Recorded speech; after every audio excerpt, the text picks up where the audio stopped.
You're listening to the Heart of Giving podcast with Art Taylor, powered by bbbgive.org. Here we explore the motivations that form the basis of giving and service. We inspire generosity and celebrate the transformative effects that giving and service have on the human spirit and on community. The conversations featured on the podcast also uncover giving strategies that educate and provide tools to help listeners make impactful gifts of both their time and money. We hope you enjoy this episode. Welcome to the Heart of Giving podcast, powered by bbbgive.org. Give.org is the nation's standards-based charity evaluator and your one-stop source for information on giving and reports on the most asked about charities. I'm Art Taylor, your host, and with me today is futurist and author Bob Johansen. Bob is a distinguished fellow at the Institute for the Future, and I am pleased to have this opportunity to speak with him to cover some of his vast experience generating future forecasts for organizations of all types for the last 30 years. We're going to have a chance to talk with Bob about what he's seeing today that we need to pay attention to as we head into the future, and also have some opportunity to hear from Bob about some things we can all do to make sure that we are prepared and also using our inner futurists. Bob, welcome to the Heart of Giving podcast. Thank you. Great to be with you, Art. Well, to all our listeners, I have to tell you how I met this gentleman. The story is that I have been, some years ago, feeling pretty good about the success we were having at the Wise Giving Alliance, bbbgive.org. We were growing. We were getting increasing attention from the media, government, and donors. Our revenues were doing well. And yet I had the sinking feeling that all of that success could be halted with one event or activity or action that occurred in society. And I was looking around at so many legacy organizations that were struggling because of this naughty word that we hear often too much now, disruption. And I was determined not to be head of an organization that failed to recognize what was coming down the road that could negatively affect us. But I didn't really know how to go about it. And so I just happened to attend the Diocese of Washington, the Episcopal Diocese of Washington's convention. And this is where all of the churches in the Washington, D.C. area come together once a year. And they had this speaker, and this speaker had done a 10-year forecast of the Episcopal Church. So he was presenting this forecast, and I'll never forget watching this happen. And he gets to the end and he puts a picture of a young man on the screen. And before he addresses the picture, he says, there are two great things about the Episcopal Church. He says, the first thing is that you are a very giving community. And it's true. We are a very giving community. And he said, that's important because those who give will get more than they ever imagined in this new world that we're entering into. And he said, secondly, I want you to take a look at this photo. And it was a photograph of this young man who had achieved the next level of his video game. And you could see the euphoria in his face. And Bob looked up. By now, you know that person who was giving this presentation is Bob. He looks up at this screen and he says, this is what you're competing with. And I said, at the end of that, I need to get to know this man, Bob Johansen. And I need to find out how he goes about this work of creating possible futures that we all need to pay attention to. And it took some years, but Bob was able to finally get me connected to this group he's a part of that he was one of the founders, I guess, of Institute for the Future, which we'll talk about today. And it's had an enormous impact on how I go about my life and how I go about leading the work at the Wise Giving Alliance and other activities I'm associated with. So that's how I met Bob Johansen. And since we've known each other, we've continued to collaborate in many ways. And I'm really happy to have you on the show today, Bob, because one of the challenges I think we have, my friend, is that people tend not to think about the future. They think about it in very general ways, right? But they don't really work as though they're planning for the future. Why is that? Well, our brains are kind of working against us. Our brains want certainty and we can't have it. And our brains want to predict and we can't predict. But our brains are programmed to keep us safe. So they're always trying to anticipate what's the next thing coming. And this goes way, way back to the point where people were trying to protect themselves against wild animals. So there was this emphasis in our brains to predict what's going to happen and then keep us safe. In a period like we're in today, a crisis period, what the Army War College calls a VUCA world, volatile, uncertain, complex, and ambiguous. In a period like this, a VUCA world, the present's so noisy, our brains want to predict, our brains want it to be certain, but it can't be certain. So in that kind of period, future back thinking relieves the tension because it's actually easier to look 10 years ahead and think back than it is to kind of work from the past and the present. And again, the present's so noisy. To look out to the future from the present, it's just really, really hard, especially in a time like this.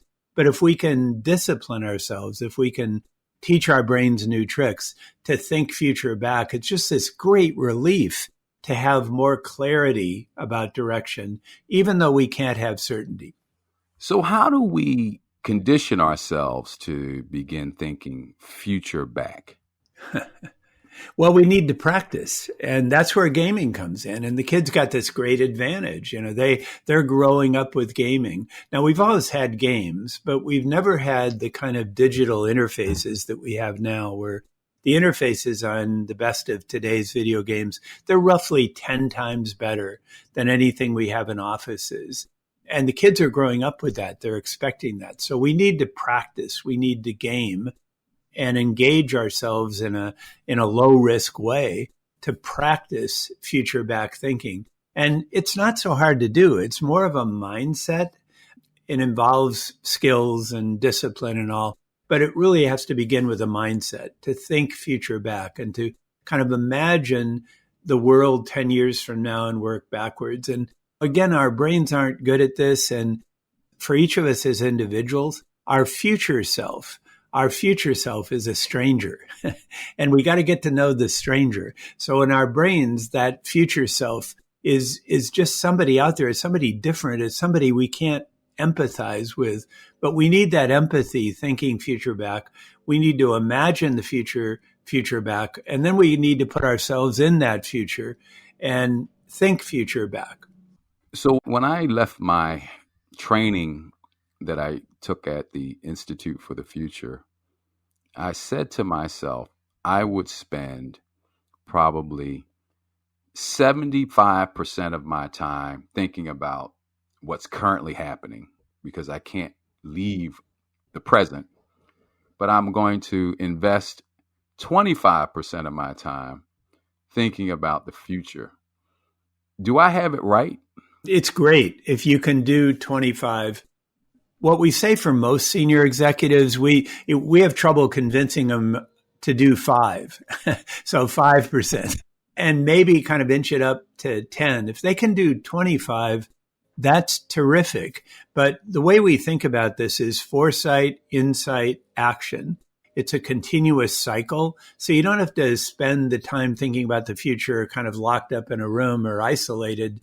You need to just have that continuing cycle. That's part of the mindset. And it's the mindset I call full spectrum thinking. That's my latest book, which is the ability to think about the future, to seek clarity about the future across gradients of possibility, instead of just labeling, kind of simplistically labeling or simplistically categorizing. The future is complicated, but if you think future back, you get a more clear view. So I'd love it if people I work with could do 25%, but most of them aren't able or aren't capable in the way that you are.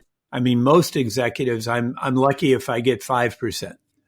So about the future, and you mentioned this person that we can't quite empathize with.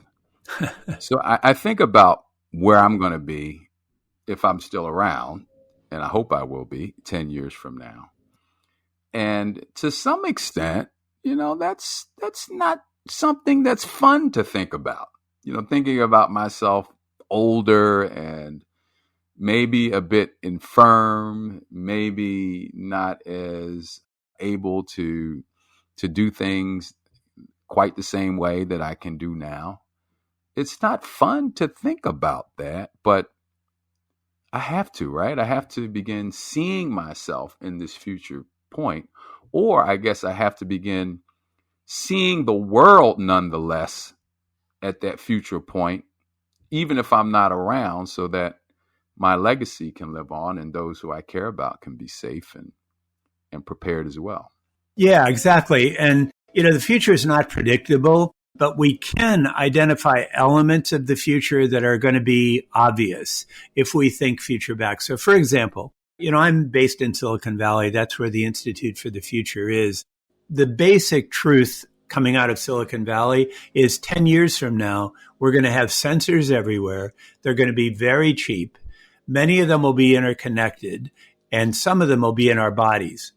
So probably most of the folks listening to this podcast now, most of the folks have some kind of body sensor already, maybe something like Fitbit or Apple Watch or whatever.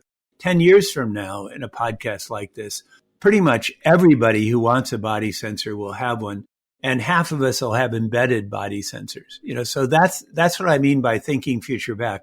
It's obvious we're going to have sensors everywhere, and some of them will be in our bodies. So that means it's obvious we're going to have ambient health potential, but it won't be fair. It won't be fair. So in other words, it's easy to imagine a scenario where the tech companies know more about what's going on in my body or your body, Art, than what our doctors do. It's hard to imagine a scenario where our doctors know more about our health data than the tech companies do. And that's not going to be fair because of the growing rich-poor gap. So if you think about this in terms of engagement, it's obvious we're going to have sensors everywhere. It's obvious they could help people be more healthy, but it's also obvious that it won't be fair. So what can we do as people concerned about a more equitable future? What can we do to try to create that world before it happens, so that it doesn't just play out in ways that magnify the gaps in wealth instead of bridging them? So how do we make it so that it's more equitable? How do people and organizations begin to think differently about this possible future where instead of getting more equity, we get less equity? Yeah. So thinking future back, you've got to identify those things you can be clear about. And I gave you one example. We're going to have ubiquitous sensors. You have to think, what is that clarity of direction? And then how can you engage with that clarity of direction in a way that's going to be more consistent with the values you want to promote, say the values of equity? And what I look for, I call this the reciprocity advantage. You want to figure out what are the places where you can give something away to get back even more in return. And I did a book called that, The Reciprocity Advantage. And the idea is identify your clarity of direction and then ask yourself, what's my right of way? What's my standing in that space? Then who could I partner with to do something I couldn't do alone? And then how can I rapid prototype my way to that? And then once I've confirmed that that works, how do I scale it? So we need to look for those examples where, given a future direction, given the values you want to create, you can create that kind of cycle of innovation. And this can be done through nonprofits. It can also be done through startups. And ideally, it's a mix of for-profit and nonprofit efforts around clarity of direction, but with great clarity about direction, while you also have great flexibility of execution, because the future is unpredictable. Bob, I'm glad you brought up the reciprocity advantage because I think it has applicability not only in institutions, but for activists as well.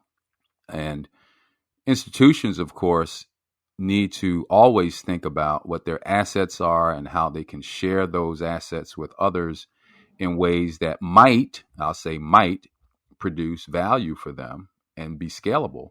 But this is also something that people who are interested in change in general can do in their lives. What do I have that I can offer to the world that I'm comfortable offering, and who can I collaborate with? Who can I share that with to create possibly some new value that doesn't currently exist in the world? I just think reciprocity is something that we should all live with. But there's some elements to this that I think might be counterintuitive to people. And that's the idea that you're giving something away without necessarily getting anything in return. What is your thought about that? Well, that's right. You're often giving away in a way that you don't know what you'll get back in return. You're not really sure, but it is kind of a give to get logic. And the notion of reciprocity to me is it's so interesting because all of us have what I think of as underutilized assets. So they're assets that have value, but they're not really being utilized. They're just there. So how can we invest those underutilized assets to make the future a better place? And that's what I mean by the cycle, that Foresight Insight Action cycle of reciprocity advantage, where you look long, you figure out what's the clarity you want to aim toward, and then you figure what is it that you have to contribute to that, and then how can you create that cycle of innovation. So I like to think about this. I work mostly with companies, but sometimes we do get a chance to work with nonprofits, as we did with the Episcopal Church. And I'm now working with a number of other faith-based organizations. And part of my background that's unusual, I'm a futurist, and I've been doing this for 30 plus years, but I also went to divinity school, and I have the academic credentials to be ordained. I just never did that. And I was at the divinity school that Martin Luther King went to when Dr. King was killed. And that was a big life-changing moment for me to kind of rethink this notion of reciprocity. And, he had that built into his way of thinking about not just civil rights, but social justice. How do you build in that cycle of innovation? He always had great clarity of direction and then great flexibility about how he actually got there. And you need to look for that role. Each of us needs to look for that role, that place where we can make a difference. But I believe, thinking of it as Foresight Insight Action, thinking of it as Future Back, you'll have more clarity about where you can make a difference, and then cycle into that in a way where we have to prototype. We have this line in Silicon Valley: you have to fail early, fail often, fail cheaply. That's kind of the business notion. But as individuals, we got to do the same thing. Try out different things, different ways you can make an impact. Try out areas where you can give, but also not just give money, but give time or give effort or give mind share. But again, cycle at Foresight Insight Action. And your mindset is always future back, not present forward, because present forward's so noisy. Well, it's certainly noisy right now. And Yeah, isn't it? I suspect it's going to continue to be. Definitely. As we continue to go through these societal changes. So I have this one great example that I want to put forward, Bob, that kind of aligns with what you're saying.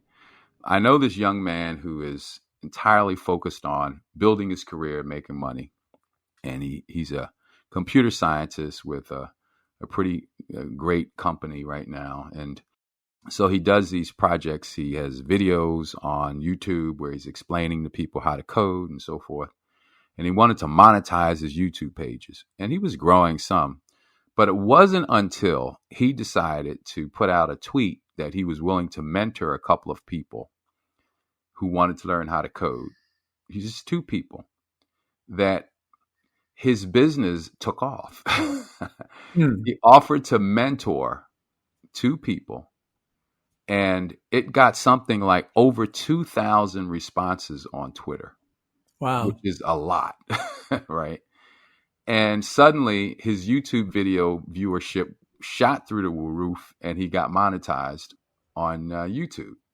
So I've always believed that when you give, you get a lot more back than you ever thought you would. And a lot of times it's more emotional, it's more satisfaction, right? But this is an example of where it's actually monetary. And I think that whole reciprocity notion in this case really worked out for him. He said, I'm going to give away something that I have of value. It's underutilized. And who knows? He wasn't thinking he would get anything in return for it. It was just something that he wanted to do that was good. It was a charitable effort, but in the end, he ended up helping his business. And we see this in companies, right? Companies are now You do. doing multiple things that we never thought they would do because they're realizing that it drives customer loyalty. What are your thoughts about that? You work with a lot of companies. We do. And probably the big issue around giving right now is climate and the realization that we've got to face up to climate issues. And, the Institute for the Future, we're an independent nonprofit, but we're not an advocacy group. So we're not advocating for a particular future. We're just advocating for the advantages of looking future back, of looking long. But we did our first study of global climate disruption, to get back to that D word you mentioned earlier, global climate disruption. We did our first study of that in 1977. So we're the longest running futures think tank in the world now. And it's pretty obvious that something's going wrong in the area of climate. And it's really been obvious for a long time. The first Earth Day was 1970. Dr. King was involved in that controversially at the time, because some people said, you should focus on civil rights. But he said, no, it's social justice. And that's the larger clarity issue. So right now, the pressure is around global climate, and a signal of that. We track signals at Institute for the Future, and a signal is the future that's already here, but just unevenly distributed. William Gibson said that first and said it so eloquently. Well, we track those around the world. And on February 17th, Bill Gates' new book came out. I think I have it right over here. Well, it's called How to Avoid a Climate Disaster. And February 17th was the day it came out. It's a bestseller already. And it talks about how we have a narrow window, just a few years to turn this around, but we've got a lot of tech doing it already. There's still some tech we need to develop, and there's lots of options. And I've been amazed just in the last few years how companies have stepped up around that. So Microsoft is one of the most dramatic company that Bill Gates founded, but also surprisingly, Walmart is one of the greenest companies in the world, even though they have a very bad reputation among many people. They are one of the greenest companies in the world. A number of the car companies now have stepped up to it, and they're calling themselves mobility service providers now, not just car companies. So we're seeing that reciprocity advantage growing now in the space of climate, where there is a give to get logic, and thinking about this now as a circular economy. And again, Foresight Inside Action, a circular economy, not just a linear economy where you create a car and then you let somebody else worry about getting rid of it. You cycle, you plan for those cycles. So that's an area where I think giving can have the greatest impact right now. There's such an urgency around the climate crisis. And I see a number of companies step up. I'm much more optimistic about the companies than I used to be a decade ago.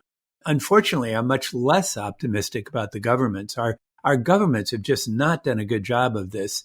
So it takes this combination of corporate, of private giving, and of government giving if we're going to pull this off. And Bill Gates argues this is the historic challenge now of humankind. We have to make investments like we've never made before to get ourselves out of this. And it isn't just for us. It's really for our kids and our grandchildren and our descendants down the line that we have to do this. Well, yeah, and I first heard about this. So I guess billionaires are really jumping in through the Bloomberg philanthropies. Yeah. Patty Harris, who heads Bloomberg, and Mary Shapiro, who was formerly the head of the Securities and Exchange Commission under President Obama, who's now at Bloomberg, travels the country Yes. to help companies understand the value associated with doing things that are climate neutral. And they're showing people how to make money doing things that actually are helpful to our environment, which is really terrific to see because that will get action, it seems. That's right. And it isn't just climate neutral anymore. It's now a climate positive game that they're playing, which is really an important threshold change where we think climate positive. We've got an effort at the Institute now to track climate positive organizations. And maybe we can put our website in there because, again, we're a nonprofit and we share most of our work. So, Bob, tell us about the Institute for the Future. Where did it come from? What's it do? And why should people know about it? Yeah. So 1968 was the year we started. It's quite an amazing year when you think back at it. You know, that was the kind of mood of space programs and mood of the Vietnam War and mood of the age of Aquarius, move of civil rights riots. Dr. King was killed. Robert Kennedy was killed. It was just an awful year, and it was an amazing year all at the same time. It was a very disruptive year. And out of that, the Institute for the Future was formed. It was a spinoff of Rand Corporation. I was not there at that time. I was in divinity school. But it came out of the tech world and came out of the defense world. Our founder, Olaf Helmer, was the inventor of the Delphi technique, the first technique for aggregating expert opinion. And then another founder was Paul Barron, one of the core inventors of packet switching, the core technology of the internet. And they put together this idea of a futures think tank that would build off of the best methodologies, but would not do classified military research, because this was, again, the Vietnam War. So at that stage, the best futures work was being done by the Defense Department. And there was a lot more skepticism and concern about the military because of the Vietnam War, a very bad war, a very controversial war. And the idea of the Institute for the Future, one of the few things that were built in other than this future back orientation, was that we wouldn't do classified research. So that was the notion, to focus on the future with a public voice. And there was a lot of think tanks formed during 1968. We're one of the few that survived. Wow. Well, we're all better off for it. So how does the Institute go about its work, and how does it help us in society better understand what's coming? So we do ongoing training to teach people how to be futurists, because we don't believe futurists are kind of an exotic sort of think tank on the hill. We believe that everybody has the ability to be a futurist. And what we need to do is to share the tools, the mindset, the skill set of being futurists. So on our website, you'll see the public programs we do around that. And then we have labs set up to make the results of our forecast public. So, for example, we just finished a project for the state of California on the future of work. And that research just became public. Marina Gorbis, our executive director, has founded a lab at the Institute called the Equitable Futures Lab that's looking at the future of not only equitable balance at a high level, but also equitable organizations and strategies for thriving in that kind of world. You know, there's really three big looming issues. Climate is one. The rich-poor gap is the second, and it's really big and it's really awful, and it's been made much worse by the COVID crisis. So we've been engaging with that issue in a lot of ways. And then finally, cybercrime and cyber terrorism. It's getting increasingly frightening now what a small number of people, amplified by new media, the awful things that they're able to do. So we start from those big future forces, map them, but then share ways of engaging with them, and ultimately to try to look for these reciprocity advantage formulas where you can get a give to get foresight, insight, action cycle going. Well, Bob, let's end this first episode there, and we're going to come back and have a crack at a second interview where we'll have a chance to talk about managing dilemmas and tracking signals and ambient health and a variety of other issues that I know our guests will find fascinating. So I hope you'll tune in for the second interview with Bob Johansen, which will be coming up. And in the meantime, if you want to hear other podcasts that we've done, please find us on all major podcast platforms. Thanks for listening. You've just listened to the Heart of Giving podcast with Art Taylor. Be sure to tune in next time for a brand new episode. To listen to our other interviews, visit heartgiving.podbean.com. That's heartgiving.podbean.com. Subscribe to our show on major podcast platforms. The thoughts and opinions expressed on this podcast are the views and opinions of the guests, not those of the BBB Giving Alliance or program affiliates. This podcast is for information and educational purposes only and is copyrighted with all rights reserved. This podcast is protected by Podbean's terms of service.